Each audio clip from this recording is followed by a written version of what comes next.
Namo Bhagavate Vasudevaya. Om Namo Bhagavate Vasudevaya. Om Namo Bhagavate Vasudevaya.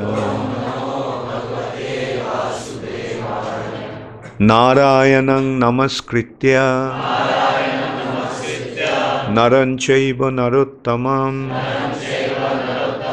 Deving Saraswating Vyasam Tato Jaya Mudiraye Nashtaprayeshu Abhadreshu Nittang Bhagavata Sevaya Bhagavati Uttama Shloke Bhaktir Bhavati Naistiki. Srimad Bhagavatam, 5th Canto, Chapter 8, Character of Bharat Maharaj. The verse that has been written on the board, 23, I have already done that day before yesterday. 26. Then 5823. By mistake. By mistake. Well, anyway, actually these are all prose forms, so I'll just read them through. I'll just... Okay, well, let's go for word by word, meaning, and then I'll read the verse. Evam, in that way. Aghatamana, impossible to be achieved. Manoratha, by desire, which are like mental chariots. Akula, aggrieved. Hridaya, whose heart. Mrigodaraka abhashena, resembling the son of a deer. Sa arabdha karmana, by the bad results of his unseen fruitive actions. Jogo arambhanataha, from the activities of yoga performance. Bibhramsitaha, fallen down. Sa, he, Maharaj Bharat. Yoga tapasaha, executing the activities of mystic yoga and austerities. Bhagavat aradhana lakshana, from the activities of devotional service rendered to the Supreme Personality of Godhead. Cha, and katham, how. Itaratha, else. Jati antare, belonging to a different species of life. Ena kunake, to the body of a deer calf. Asangaha, so much affectionate attachment. Shakshan, directly. Nishreyasa, to achieve the ultimate goal of life. Pratipakshataya, with the quality of being an obstacle. Prak, who previously. Paritakta, given up.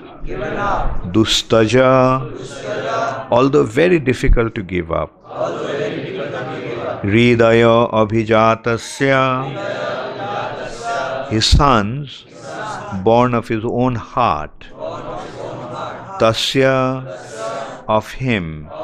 Evam, thus.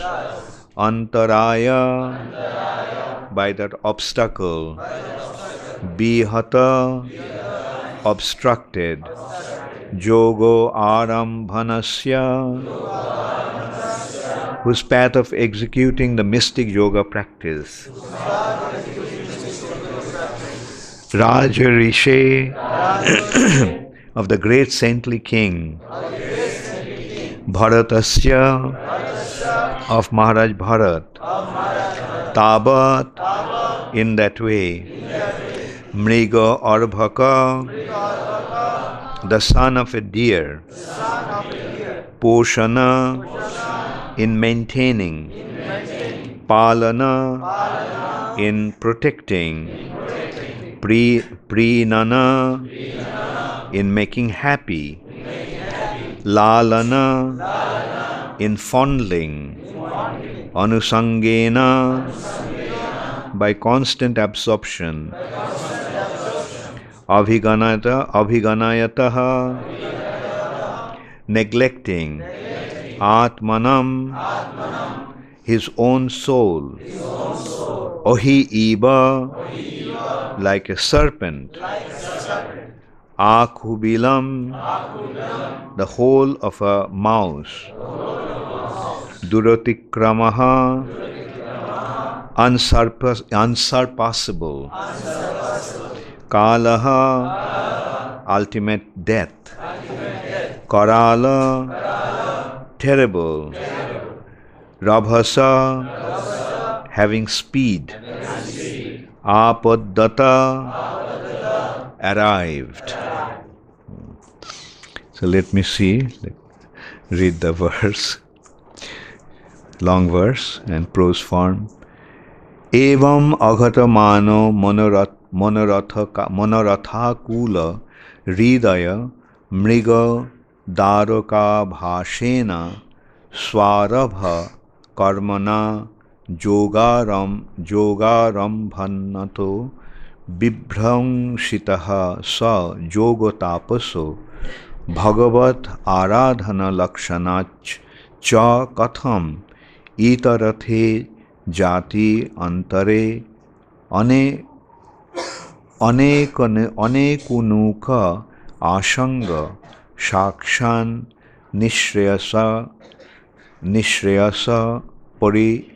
pratipakshataya prak paritakta dustaja hridayabhijatasya tasyaivam antaraya bihata yogarambhanasya rajarshir bharatasya tavan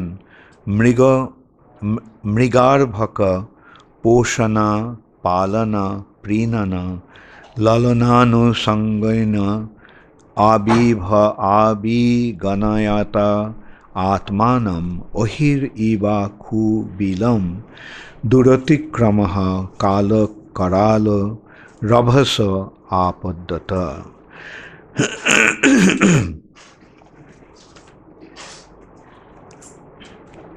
Translation by His Divine Grace Srila Prabhupada. Sukdev Goswami continued, My dear king, in this way Bharat Maharaj was overwhelmed by an uncontrollable desire, which was manifest in the form of a deer. Due to the fruitive results of his past deeds, he fell down from mystic yoga, austerity and worship of the Supreme Personality of Godhead.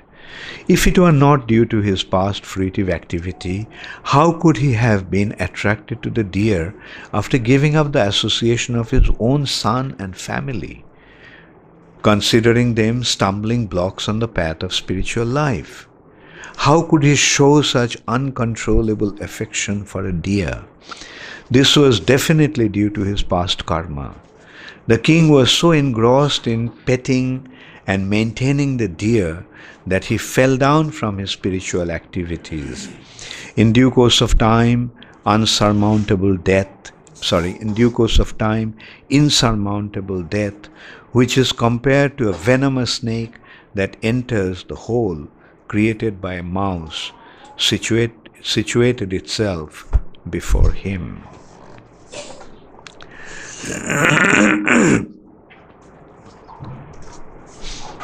Okay, let's read it also. Repeat after me, please. Sukadeva Goswami continued, My dear king, in this way, Bharat Maharaj was overwhelmed by an uncontrollable desire which was manifest in the form of the deer. Due to the fruitive results of his past deeds, he fell down from the mystic yoga, austerity and worship of the Supreme Personality of Godhead. If it were not due to his past fruitive activity, how could he have been attracted to the deer? After giving up the association of his own son and family, considering them stumbling blocks on the path of spiritual life, how could he show such uncontrollable affection for a deer? This was definitely due to his past karma. The king was so engrossed in petting and maintaining the deer that he fell down from his spiritual activities. In due course of time, insurmountable death, which is compared to a venomous snake that enters the hole created by a mouse, situated itself before him. Purport by Srila Prabhupada. As will be seen in later verses, Bharat Maharaj at the time of death would be forced to accept the body of a deer due to his attraction for the deer. In this regard, a question may be raised: how can a devotee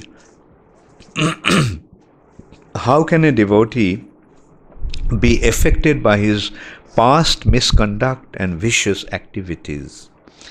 In Brahma Samhita 5:54, it is said, Karmani nirdahati kintu cha bhakti bhajam. For those engaged in devotional service, bhakti bhajan, the results of past deeds are indemnified. According to this, Bharat Maharaj could not be punished for his past misdeeds. The conclusion must be that Maharaj Bharat purposefully became over-addicted to the deer and neglected his spiritual advancement. To immediately rectify his mistakes, for a short time he was awarded the body of a deer. This was just to increase his desire for mature devotional service. Although Bharat Maharaj was awarded the body of an animal, he did not forget what had previously happened due to his purposeful mistake. He was very anxious to get out of his dear body, and this indicates that his affection for devotional service was intensified so much so that he was quickly to attain perfection in a Brahmana body in the next life. It is with this conviction that we declare in our Back to Godhead magazine that devotees like the Goswamis living in Vrindavan, who purposely commit some sinful activity, are born in the bodies of dogs, monkeys, and tortoises in that holy land. Thus they take on these lower life forms for a short while, and after they give up these animal bodies, they are again promoted to the spiritual world. Such punishment is only for a short period, and it is not due to past karma. It may appear to be due to the past karma, but it is offered to rectify the devotee and bringing him to pure devotional service. I can see many new faces today, meaning visiting faces. So how many of you know the story of Bharat Maharaj? How many of you do not know the story of Bharat Maharaj? Okay, very good. So anyway, you can briefly discuss. Who was Bharat Maharaj? Bharat Maharaj was the son of King Rishabdev. Rishabdev was an incarnation of the Supreme Personality of Godhead. Rishabdev was the father of 100 children. Out of them, the eldest one was Bharat Maharaj. And then he had 9 other sons who are famous as Navajogendras, 9 great yogis, Kabi, Habi, Antariksha, etc. So, Bharat Maharaj, rather Rishabdev, after handing over the kingdom to Bharat Maharaj, he retired. He became Banaprasthi and kept on wandering around like a madman. So that is a stage, a perfected stage of pure devotion, which is called perfected stage of pure devotion, which is called the Abadhuta stage or Paramahamsa stage. Rishabdev perfectly demonstrated how a Paramahamsa behaves. He doesn't have any external consciousness. And then Bharat Maharaj became the king. He became the king of the entire earth planet. The earth planet was originally known as Ilabrita Varsha. And it is due to Bharat Maharaj that this planet became known as Bharat Varsha. So Bharat Maharaj, after ruling for a long time, he left his kingdom and he went to the bank of Gandaki river to cultivate Krishna consciousness, cultivate his attachment or develop his attachment to the Supreme Personality of Godhead. And Bharat Maharaj became so advanced that he was feeling transcendental emotions, bhava, for the Supreme Personality of Godhead. But then one day when Bharat Maharaj was meditating on the lotus feet of the Supreme Personality of Godhead, sitting on the bank of the river Gandaki, he all of a sudden he heard the roar of a lion. The lion, when the lion roars, it sounds like a thunder. And then he saw that being afraid of the lion's roaring, a deer mother just tried to jump across the river. And she fell and she had a miscarriage. The child, the baby deer that she was carrying came out of her womb and she died. And that baby deer was being carried away by the stream, by the current of the river. So seeing that, Bharat Maharaj rescued that deer, baby deer. Now, Bharat Maharaj naturally started to take care of the deer. It was not an easy job. The deer's mother just died and it needed so much care and attention. So Bharat Maharaj started to take care of the deer. And in course of that, taking care of the baby deer, Bharat Maharaj became extremely attached to that deer.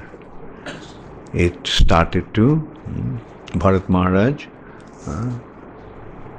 forgot about Krishna, forgot about his spiritual activities.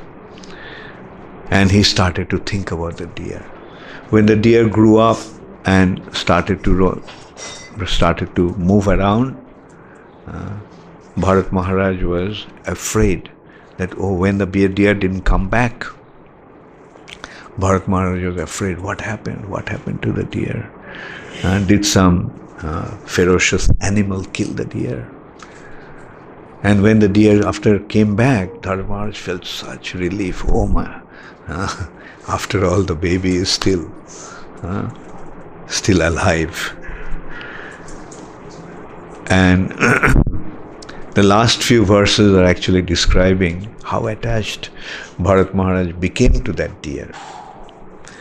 Bharat Maharaj would prepare for offering, making his offering to the Lord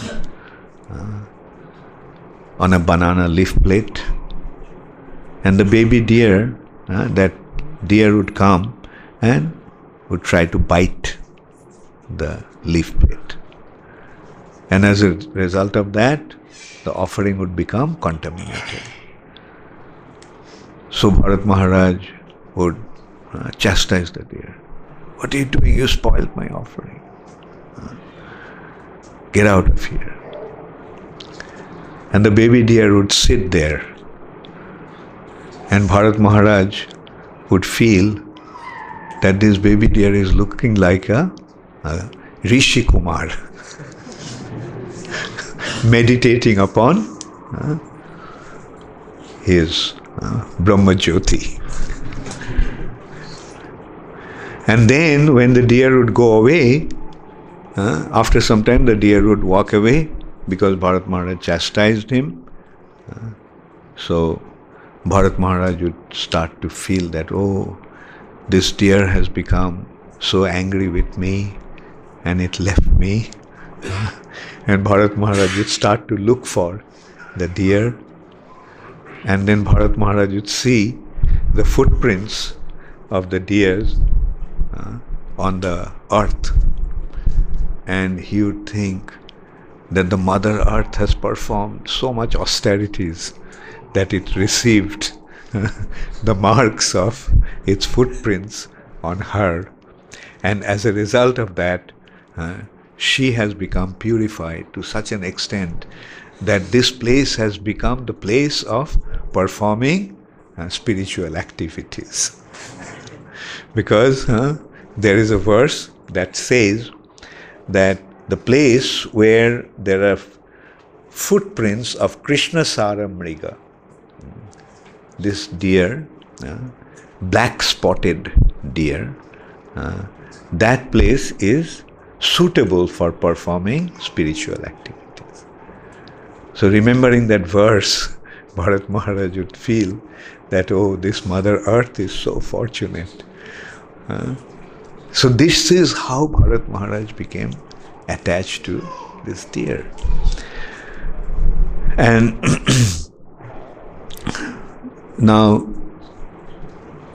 Sukadeva Goswami is making that point, that Bharat Maharaj, who gave up everything, even his own son, it has been described here, the son who is born from his heart,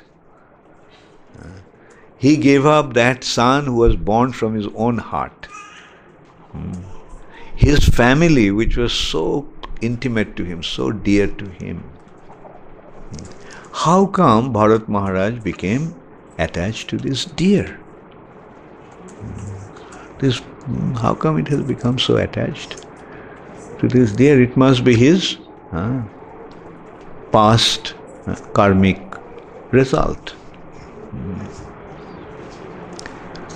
So in one way, we can see how karmic reactions can be binding. How can the karmic reactions tie us down to this material nature?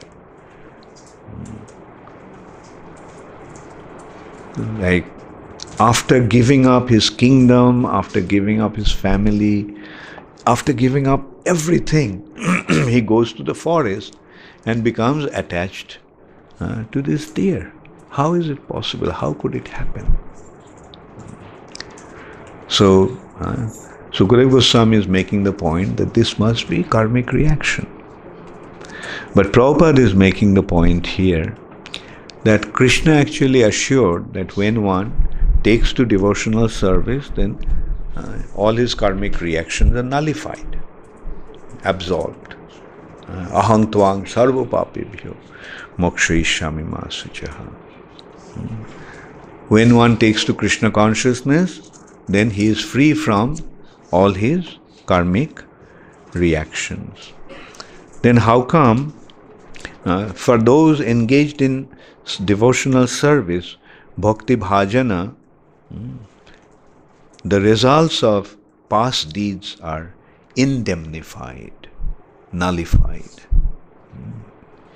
Karmani nirdahati, kintu cha bhakti bhajan. Those who are engaged in devotional service, his karmic reactions gets burnt out. Nirdahati. So if the karmic reactions, kutang bijang phalan mukham, they come in the form of bij, seed. And gradually the seed fructifies the karmic reactions. That's how it happens. First it is in a kutang stage, in a very, very deep, as if unnoticeable. You can't figure out how deep it's so deep that we cannot even recognize their existence. That is how the karmic reactions stay. But then gradually, kutang stage, it comes to the seed stage, bijam. Then from bija state, it becomes fructified, phalan mukham. So bij, karma, karmic reactions take place due to the seed of karmic reactions, seed of past karma. But nirdahati means burnt out. So when seeds are burnt out or roasted, then there is no possibility of fructifying. Like wheats, or sunflower seeds, or pumpkin seed. If you roast it and then you throw it in the field, will it germinate? No. So when one takes to Krishna consciousness, that's what happens. That his seeds are nirdahati, roasted. Therefore, there is no possibility of germination. Then why did Bharat Maharaj become subjected to his karmic reaction? Why Sukadeva Goswami is considering that it must be due to Bharat Maharaj's past karmic reactions that it happened. As he is pointing out, if it were not due to his past fruitive activity, how could he have been attracted to the deer after giving up the association of his own son and family, considering them stumbling blocks on the path of spiritual life? How could Bharat Maharaj have such consequence that he would become? It's actually a totally unthinkable happening. Person who has given up his family, kingdom, everything, how can he become attracted to a deer like that? So, now that is the point that Sukadeva Goswami mentioned. But Prabhupada is making one point here in his purport. That according to this, Bharat Maharaj could not be punished for his past misdeeds. That means there couldn't be any possibility of Bharat Maharaj's becoming subjected to his karmic reactions. The conclusion must be that Maharaj Bharat purposefully became over addicted to the deer and neglected his spiritual advancement. He purposefully did that. Deliberately, he became attached to the deer. Therefore, as a result of that, there was a need for rectification.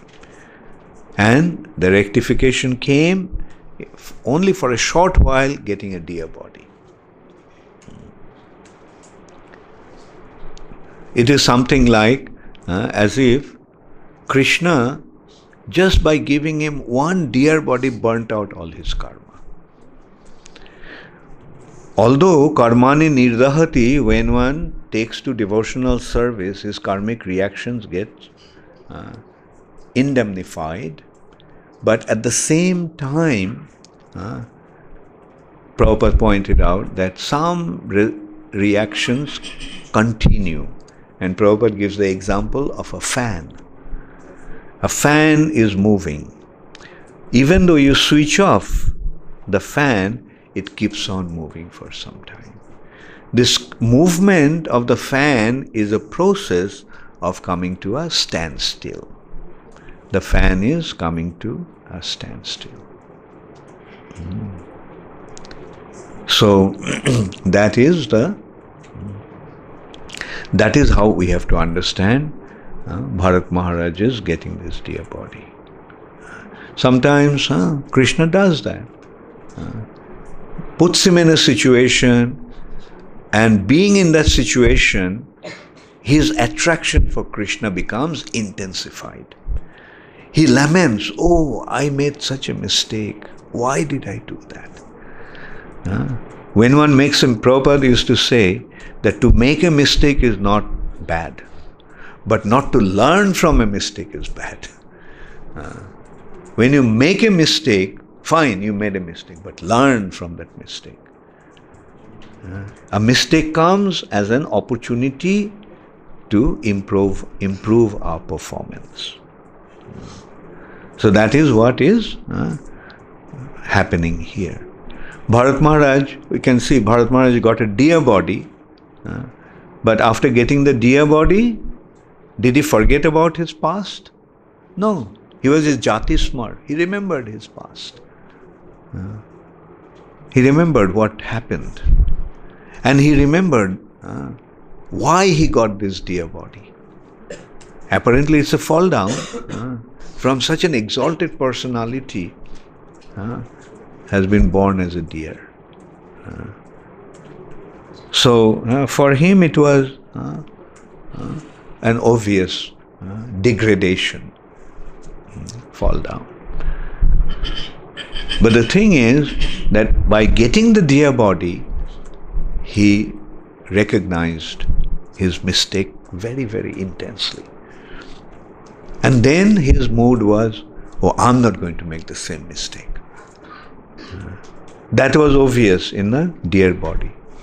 The deer, although he was born as a deer, but he didn't stay with his family.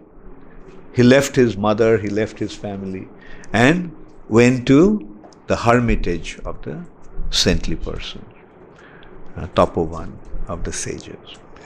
And there he would listen to the discussions that these sages used to have among themselves. Just sit there and quietly listen. And then he gets a birth, a pure devotee.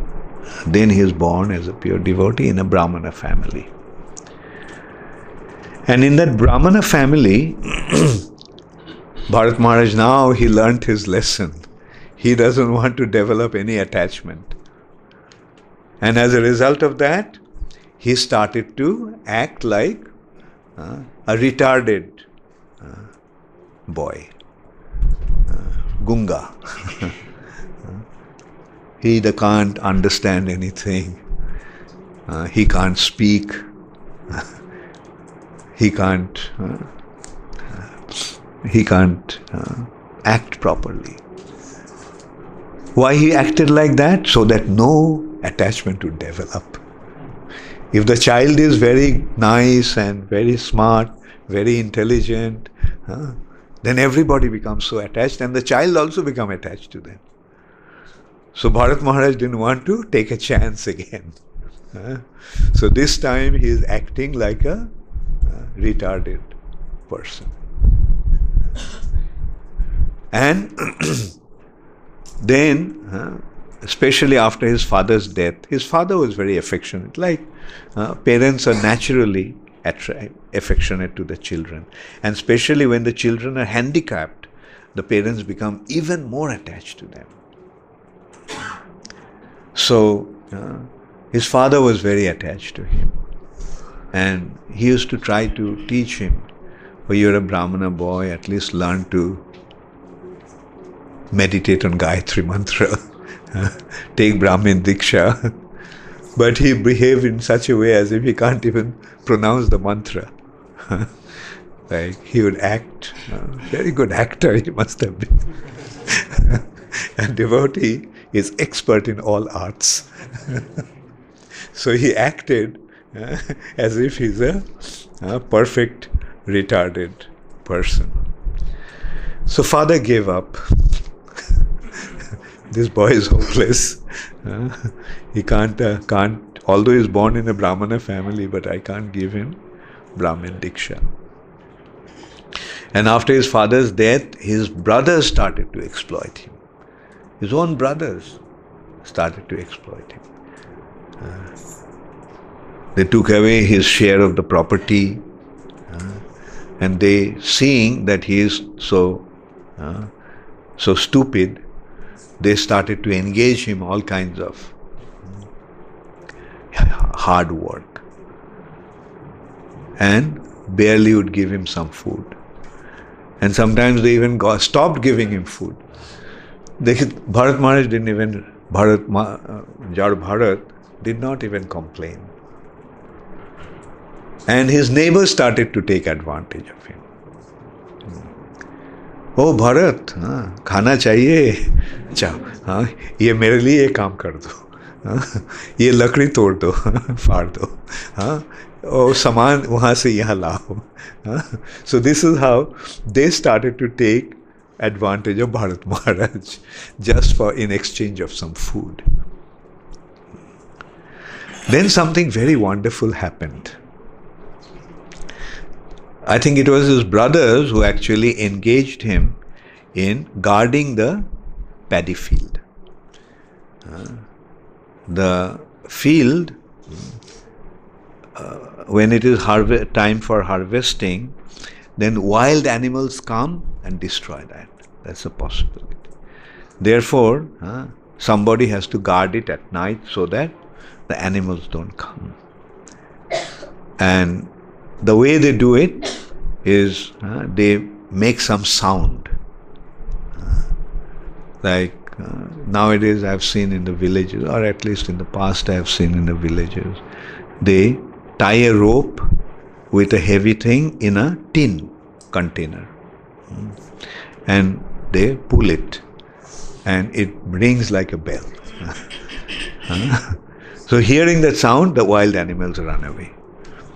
So Bharat was guarding the field in that way. Now in the meantime, some dacoits were looking for somebody to offer to Kali. Those dacoits, those days, used to offer human beings, Naravali. They used to not only just offer animals to Kali, but they would even offer human beings. And they generally do make that offering on a new moon night, Amavasya night. So they made all the preparations for worshipping Kali in the middle of the night, but the person they caught for offering to Kali, that person disappeared, he ran away. So now is the time for worship and there is nobody, the offering has run away. So they started to look for somebody.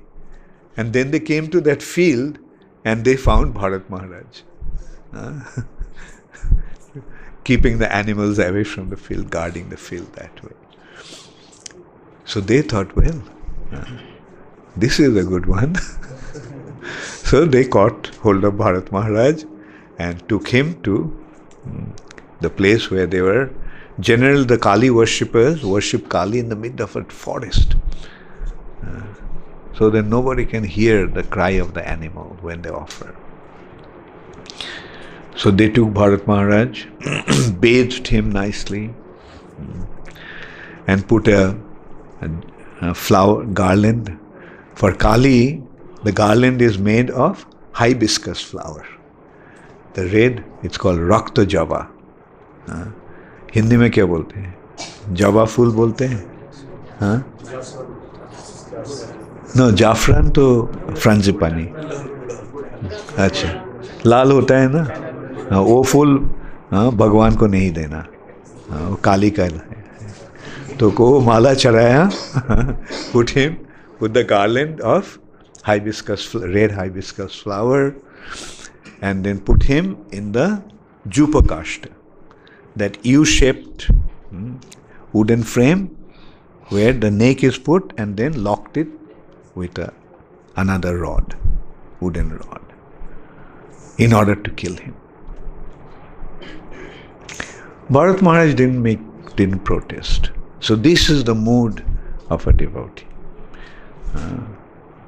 Whatever you do it Krishna. If you want to kill me, kill me. Maro bhi, rakho bhi, jo ichha tohara. So his mood is, oh Krishna, you want me to be offered to Kali? Fine. He did not complain. He did not resist. And when the dacoits were about to offer Bharat to Kali, then Kali could not tolerate that. Kali came out of her murti. That murti split and Kali appeared. And she took the chopper out of that dacoit's hand. And she started to kill all those dacoits. So this is how Bharat Maharaj was saved. So this is how we see that no matter how dangerous the situation is, a devotee doesn't resist. A surrendered devotee simply depends upon Krishna. And Krishna protects. Time and time again we are seeing this attitude of a devotee. Like Prahlad Maharaj. Did Prahlad Maharaj pray to Krishna? Krishna, Krishna, save me? No. Okay, you want to throw me in fire? Fine. He was thrown into fire. But the fire became cool for him. Fire didn't burn him. The soldiers of Hiranyakashipu tried to kill him with the weapons. Nothing happened. They put him in the pit of venomous snakes. And the snakes kept on biting, but nothing happened to Prahlad. The snakes started to cry. Oh, our sacks of poison is empty. Our fangs are all broken. And nothing is happening to the boy. So that is how Krishna protects his devotees. Abhashya rakhibe Krishna Vishwas palan. Positively Krishna will protect me. That is the mood of a devotee. So here we can see how Bharat Maharaj went through different phases of life, and then ultimately he became a pure devotee. As Jara Bharat, he actually is a pure devotee. Although he was pretending to be a retarded individual, but actually he was a pure devotee. So that is the story of Bharat Maharaj. And here we can see how Krishna takes care of his devotees. When a devotee surrenders unto himself unto Krishna, then Krishna actually takes care of him. And the devotee is completely surrendered. You know What is good for me? That is the mood of a devotee. Just like a child knows how his father is going to take care of him, a devotee knows that Krishna will take care of him. So even if Krishna gives a dear body or another such body, that is for his own benefit. Here we are seeing, as Prabhupada is pointing out, by getting into a dear body, Bharat Maharaj's love for Krishna became even more intensified. And that is the ultimate goal. Kito janamo ho jatha tu adash. Let me be born even as an insect, Kita, in the association of your devotees. On the other hand, if the life of Brahma is without Krishna consciousness, I don't want that life.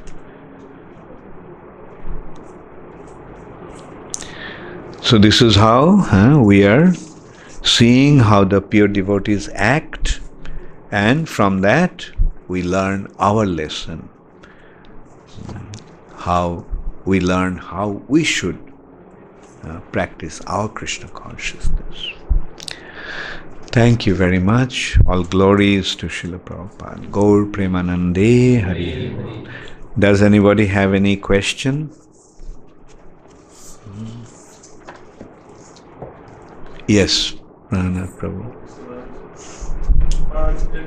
Toward the end of the purport, Prabhupada, this one sentence, Prabhupada said, thus they take on these lower life forms for a short while. Yeah. After they give up those animal bodies, they are again promoted to the spiritual world. What does Prabhupada mean, again promoted to the spiritual world? You know, like as if by getting a lower birth, he deviated from his spiritual life. But then, after that, he is again reinstated in his spiritual situation. Just like Bharat Maharaj apparently got a dear body, but then after that he got a pure devotee's situation.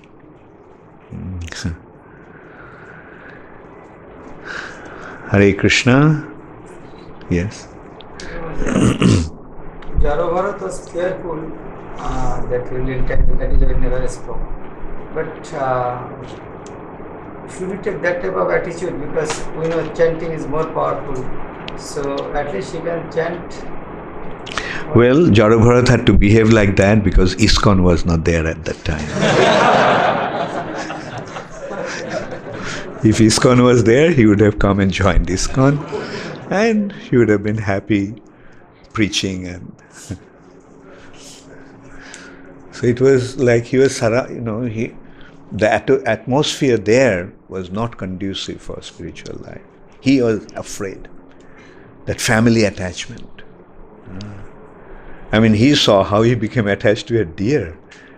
Now what to speak of other family members? Those were blood relation in a way. As in that point it has made that the son was born from his own heart, as if it's an extension of his own identity. He considered them to be a stumbling block to his spiritual progress. So that's why he was taking that precaution. No taking any chance. Yeah. Who was the spiritual master of Bharat Maharaj? Bharat Maharaj, there is no mention of that here. Like here, anyway, there was no mention, so I can't say.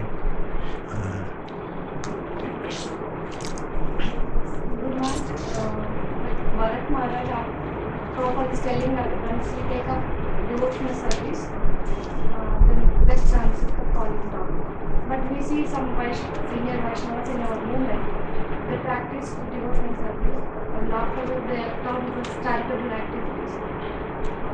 So how to understand that? Well, from this anecdote, we can understand at least that after they deviate, their attraction for Krishna consciousness will increase and come back to ISKCON again.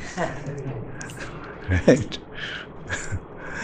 Yes. You mentioned that Prabhupada said in the Prabhupada that Jadabharat Maharaj purposefully neglected his spiritual practices.